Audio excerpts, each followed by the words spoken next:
여러분 안녕하십니까? 이번 시간에는 반미주의를 주장하는 주사파 문재인 정부 필독 대만이 난리 났다라는 소식을 전달해 드리도록 하겠습니다. 왜 반미를 부르짖고 북한과의 종북을 지금 주장하고 있는 이 문재인 정권이 대만의 현상에서 무엇을 봐야 할까요? 대만이 난리 난 소식은 에포크타임즈가 소상하게 전했습니다. 에포크타임즈는 이 군용기 50회를 띄운 중국의 무력 시위가 오히려 역효과가 나타나고 있다. 대만 국회는 지금 미국과 수교를 추진하고 있다.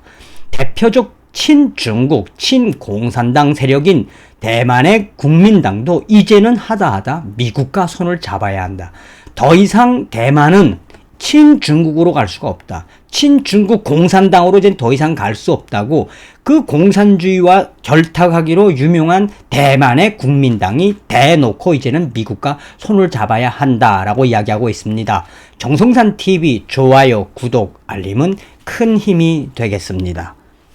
잘 아시는 것처럼 이 주사파 문재인 정권은 연속해서 종전선언을 부르짖고 있으며 북괴가 열병식에서 미국 본토를 타격할 수 있는 ICBM 화성 16형 또한 미국의 영리라고 할 수 있는 잠수함 탄도미사일 SLBM 이 북극성 사형 시리즈까지 공개하지 않았습니까?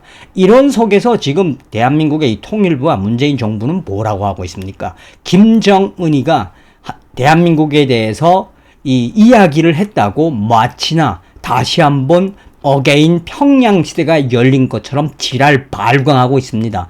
그러면서 여러분들 전 방송에서도 이야기했던 것처럼 문재인 정부의 반미주의 라인은 누군지 다 아시죠?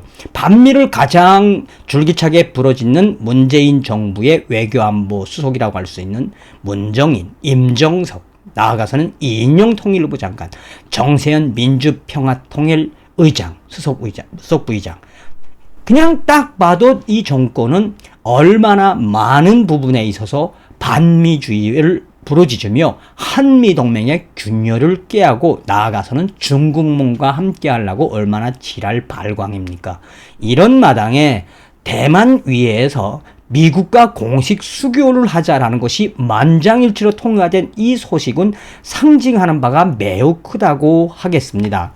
이 소식의 본질을 에포크타임즈는 어떻게 이야기를 하고 있느냐? 대표적인 친중국, 친공산당 세력이었던 국민당도 이제 하다하다 안 되겠으니 미국과 손을 잡아야 한다. 다시 말하면 중국의 전투기들과 또 폭격기들이 대만을 견제하기 위해서 미국이 대만을 군사적 강국으로 키우고 있는 이 부분을 견제하기 위해서 얼마나 많은 무력 시위를 합니까? 이 무력 시위에 질린 친중국, 친공산당 세력이었던 국민당도 이제는 어쩔 수 없다. 미국하고 손을 잡아야 한다라고 대놓고 이야기하고 있습니다.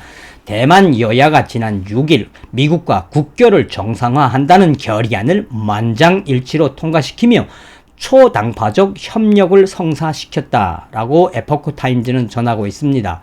눈길을 끄는 대목은 결의안을 발의한 위원이 야당인 국민당 소속이며 지금까지 대만 정계는 민진당은 친미 반공, 국민당은 친중국 친공산당 구도였는데 그런데 국민당이 중국 공산당의 등을 돌리는 내용의 결의안을 내놓은 데에는 뜻밖에도 중국 공산당의 역할이 주요했다라고 밝히고 있습니다.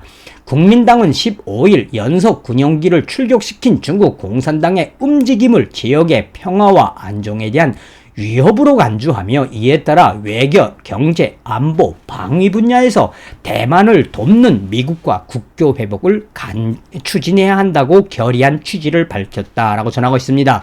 대만 국방부에 따르면 올해 중국 공산당은 중국 대만 사이 실질적 경계선인 대만 해협 중간선을 사상 최대 횟수인 총 49차례 침범을 했다라고 에포크타임즈는 전하고 있습니다. 계속해서 에포크타임즈는 대만 방공 식별 구역을 침범한 중국 군용기는 총 253대였으며 대만군은 이에 대응하기 위해 전투기를 출격시키느라 1조 원이 넘는 국방 예산을 지출해야 했다. 양국 간 군사적 긴장 고조로 인한 대만사의 경제적 피해와 국민적 불안감 증폭 등으로 인한 손실이 눈덩이처럼 커지자 친중국, 친공산당을 지지했던 국민당도 더는 친공산당 노선을 유지할 수 없게 된 것이다 라고 전하고 있습니다. 여기에 미국의 적극적인 지원도 효과를 내고 있으며 미국은 지난 1979년 중국과 수교하면서 대만, 중화민국과의 외교관계를 사실상 끊었다. 우방이었던 대만에 대한 예우 차원에서 이 국내법인 대만 관계법을 이번에 트럼프 대통령이 새롭게 제정을 했다. 이 법은 대만의 군사력을 미국이 뒷받침하는 내용이며 중국 공산당은 이 법이 하나의 중국 원칙을 어겼다며 폐기를 요구해 왔지만 트럼프 행정부는 출범 이후 꾸준히 대만과 외교관계를 강화하며 대만을 국가로 인정하기 시작했다라고 전하고 있습니다.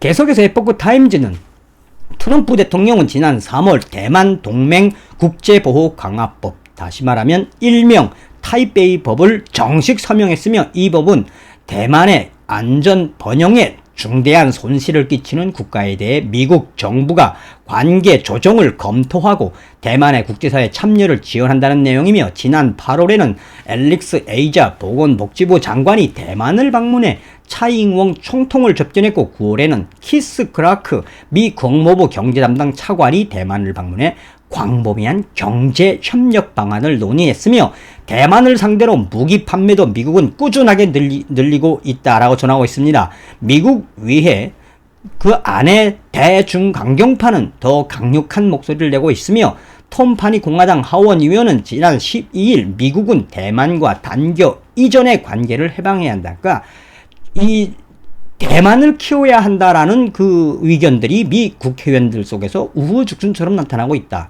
국교 정상화 법안을 제출했고 다음날 릭 스콧 상원의원은 중국 공산당의 대만 침공 시 미군 개입을 명분한 법안을 제출했다라고 전하고 있습니다.